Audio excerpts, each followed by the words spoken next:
أعوذ بالله من الشيطان الرجيم. بسم الله الرحمن الرحيم. الحمد لله الواحد المتوحد بالعظمة والجلال، والصلاة والسلام على سيد الأنبياء محمد المصطفى صاحب الفضل والكمال، وعلى آله وصحبه المضارعين له في الصفات والأعمال. ونشهد أن لا إله إلا الله وحده لا شريك له، ثم نشهد أن سيدنا ونبينا ومولانا محمدا عبده ورسوله صلى الله عليه وعلى آله وأصحابه. أما بعد، قال الله تبارك وتعالى في كلامه المجيد: أعوذ بالله من الشيطان الرجيم، بسم الله الرحمن الرحيم. يا أيها الذين آمنوا لا تخونوا الله والرسول وتخونوا أماناتكم وأنتم تعلمون. صدق الله العظيم. برادران کرام، اللہ رب العزت نے اپنے کلام عظیم کے اندر جو باتیں انسانیت کے تعلق سے بیان فرمائی ہیں، ایسی باتیں کسی مذہبی کتاب میں ملنا ناممکن ہے۔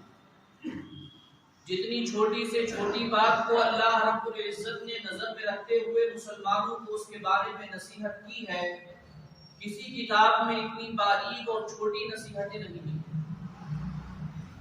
یہاں تک کہ اللہ رب العزت نے سمجھانے کے لیے مکھی اور مچھر کی بھی مثالیں پیش کی،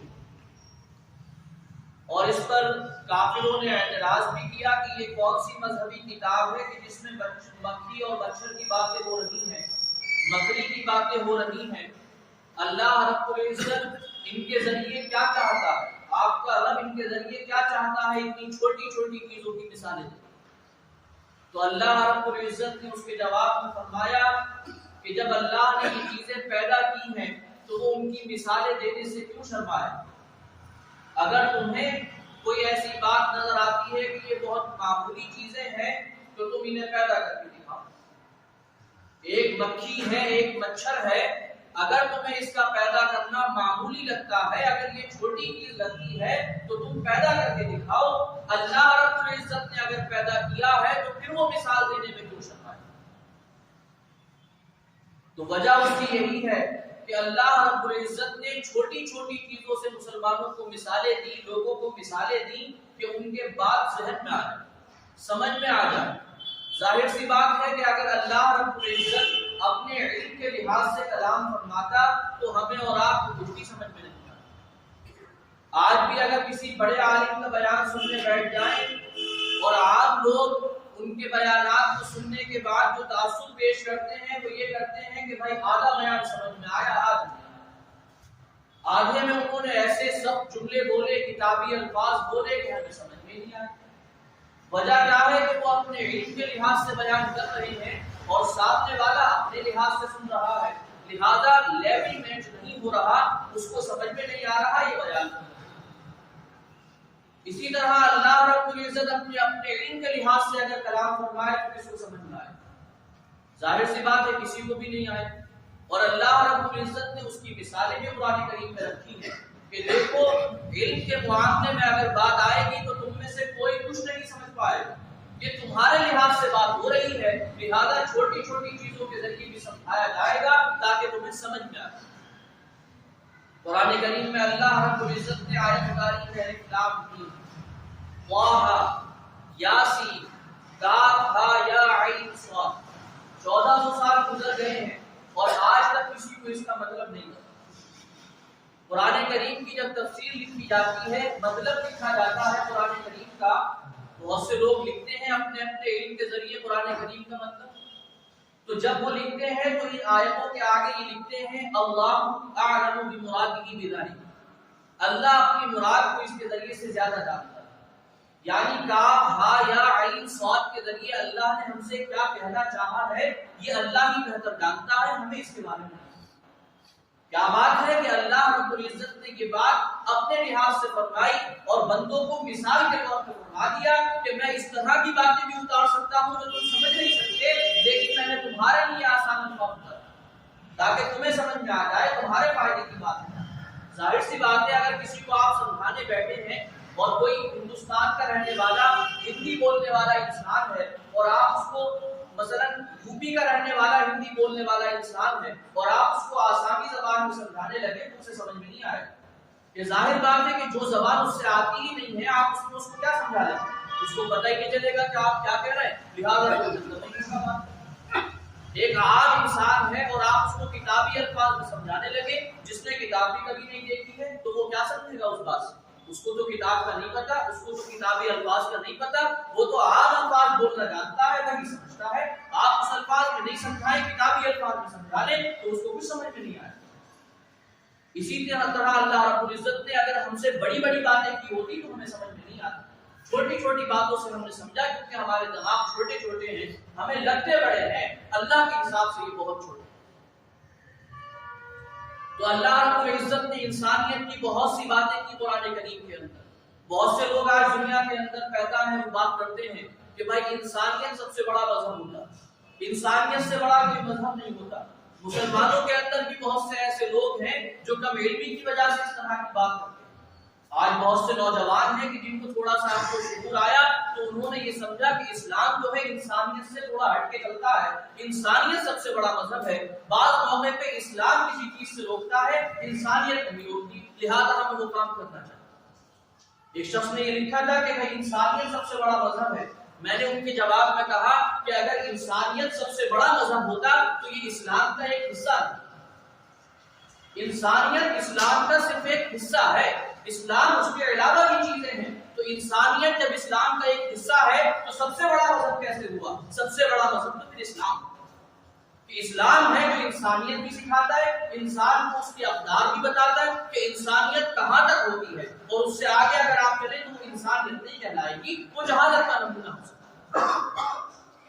مسجد کے اندر کوئی انسان آ جائے اور وہ آ کر اپنی گمی ہوئی چیز کا اعلان کرنے لگے کہ بھائی فلاں میری چیز گم گئی ہے، اگر کسی کو مل جائے تو وہ مجھے دے دینا۔ اللہ کے رسول صلی اللہ علیہ وسلم کے حساب سے یہ بات اچھی نہیں۔ ہم میں سے کسی کے حساب سے بھی ہو سکتا ہے کہ یہ بات کوئی ایسی بری نظر نہ آتی کہ بھائی کسی نے آج کے مسجد میں اعلان کر دیا کہ صاحب میری چیز گم گئی ہے، اگر کسی کو ملے تو دے دینا، تو اس میں کوئی بری بات نہیں۔ ہمارے حساب سے اس میں بری بات نہیں ہو سکتی، لیکن اللہ کے رسول صلی اللہ علیہ وسلم جو اخلاق سکھانے آئے ہیں کہ اخلاق ہوتی کیا چیز ہے، اخلاق کہتے کسے ہیں، یہ اللہ کے رسول کو معلوم ہے، ہمیں تو نہیں معلوم۔ ہمیں جو چیز اچھی لگے ہم کہیں اخلاق ہے، ایسا نہیں ہوتا۔ بھائی ہمارا اپنا دماغ کتنا بڑا ہے جو ہم اخلاق کی اصطلاح بنانے بیٹھے ہیں۔ اللہ کے رسول نے فرمایا وَعِزْتُ لِأُتَمِّمَ مَكَارِمَ الْأَخْلَاقِ، میں تمہیں اصل اخلاق سکھانا آیا کہ اخلاق کسے کہتے ہیں۔ اب اخلاق اللہ کے رسول کے اتنے اعلیٰ ہیں کہ ہم اور آپ مثالیں پیش کرتے ہیں کہ ان سے زیادہ اچھے اخلاق کسی کے نہیں، لیکن اس تعلق سے وہ کیا بات فرماتے کہ اگر کوئی تمہارے سامنے یہ بات اعلان کرے کہ میری فلاں چیز گم گئی ہے، اگر کسی کو مل جائے تو دے دینا، اور مسجد میں کھڑے ہو کے اعلان کرے تو تم یہ دعا کرنا کہ کاش اس کی چیز نہ ملے، کاش اس کی چیز نہ ملے۔ اب آپ یہ بتائیے کہ ہم میں اور آپ کے حساب سے یہ کون سے اخلاق میں آتی ہے؟ دماغ کے حساب سے، ہمارے اپنے سوچنے کے لحاظ سے یہ بات اخلاق میں نہیں آتی کہ بھائی ایک فلاں انسان کی چیز گم گئی ہے، ہم یہ دعا کریں کہ اس کو چیز نہ ملے۔ اللہ کے رسول صلی اللہ علیہ وسلم نے ارشاد فرمایا کہ تم دعا کرنا کہ اس کو چیز نہ ملے کیونکہ اس نے اللہ کے گھر میں کھڑے ہو کے کسی دوسرے سے سوال کیا۔ یہ بات اخلاق کے خلاف ہے۔ ہم اور آپ کس حساب سے سوچیں گے؟ بندے کے لحاظ سے کہ یار بندے کو برا لگے گا، بندے کے حساب سے غلط بات ہے۔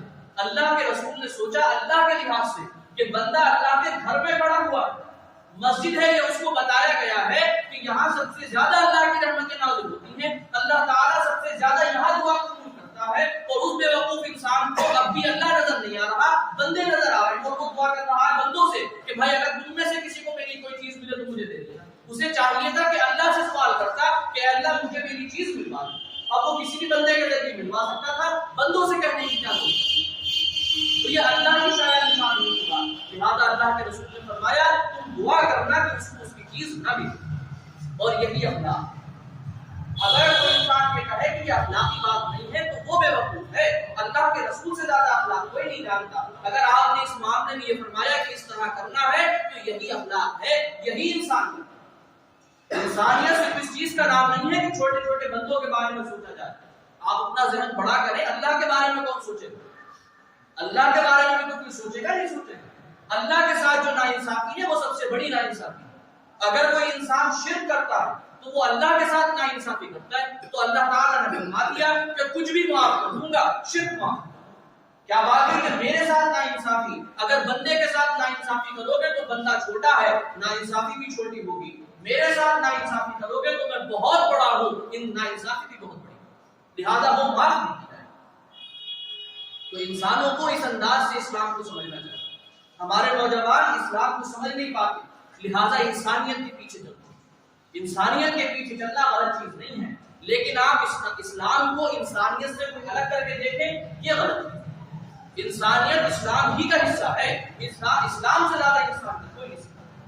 جس چیز کو اسلام نے کہہ دیا کہ آپ کر سکتے ہیں وہ انسانیت کے دائرے میں آتی ہے، اور جس چیز کو اسلام نے منع کر دیا کہ آپ نہیں کر سکتے، اگرچہ آپ کو وہ کتنی بھی انسانیت والی لگے گی لیکن کوئی انسانیت نہیں ہے، آپ کو وہ نہیں کرنا، کیونکہ اللہ جانتا ہے انسانیت کیا چیز ہوتی ہے۔ اللہ نے انسانوں کو بنایا ہے نا، ہم نے اور آپ نے تو نہیں بنایا کہ ہم اپنی حساب سے سمجھیں کہ ہمارے لیے کیا چیز ہے۔ جو اللہ نے فرمایا ہمارے لیے اچھی ہے وہ اچھی ہے، اور جو اس نے منع کر دیا وہی چیز ہے۔ قرآن کریم کی آیت کریمہ آپ حضرات کے سامنے ہے، اللہ تعالیٰ اس میں ارشاد فرماتا ہے یا ایھا الذین آمنوا لا تخونوا اللہ والرسول، اے ایمان والو اللہ اور اس کے رسول کے ساتھ خیانت مت کیا، اللہ اور اس کے رسول کے ساتھ خیانت مت کیا۔ اللہ اور اس کے رسول کی تمہارے پاس امانت ہے کہ تم اللہ کو ایک مانو گے اور محمد کو اس کا رسول مانو گے، اللہ کی عبادت کرو گے اور محمد صلی اللہ علیہ وسلم کی ہر موقع کے اوپر ہر حالت میں اطاعت کرو۔ اب اگر تم کسی موقع کے اوپر اللہ کے رسول کی بات نہیں مانو، کسی حالت میں اللہ کے رسول کی بات سے منع کر دو کہ بھائی ابھی یہ کنڈیشن ہے، ابھی اتنی مجبوری ہے کہ ہم اللہ کے رسول کی بات نہیں مان سکتے، اسلام کے اوپر نہیں چل سکتے، تو یہ اللہ اس کے رسول کے ساتھ خیانت ہے۔ اے ایمان والو یہ بات وَتَخُونُوا أَمَانَاتِكُمْ وَأَنْتُمْ تَعْلَمُونَ، اور اپنی امانتوں کے اندر بھی خیانت مت کیا کرو حالانکہ تم جانتے ہو اس بات کو کہ خیانت کرنا بری چیز ہے۔ یہ بات اللہ نے کیوں فرمائی کہ تم جانتے ہو کہ انسانوں کے درمیان بھی اگر کسی انسان سے کسی نے وعدہ کر لیا، کسی انسان نے کسی کے پاس کوئی چیز جا کر رکھ دی، تو اس چیز کے اندر کمی بیشی کرنا، بلا وجہ اس کو نقصان پہنچانا، بلا وجہ اس چیز کو خراب کرنا، یہ انسانوں کے درمیان بھی غلط ہے، یہ انسانوں کے درمیان بھی غلط ہے۔ تو اللہ نے فرمایا کہ یہ کوئی نئی بات نہیں ہے جو میں تم سے کہہ رہا ہوں، یہ تم پہلے سے غلط مانتے ہو، لہذا اللہ اس کے رسول کے ساتھ بھی یہ بات۔ اللہ تبارک و تعالی ہمیں یہ باتیں سمجھنے کی توفیق عطا فرمائے، اور اسلام جس طرح سے ہمارے پاس نازل ہوا کم سے کم تھوڑا وقت نکال کر اس کو اسی حالت میں سیکھنے اور اس پر عمل کرنے کی توفیق عطا فرمائے۔ وفقنا اللہ وإياكم للسلوك على الصراط المستقيم إنه تعالى جواد كريم مجيد۔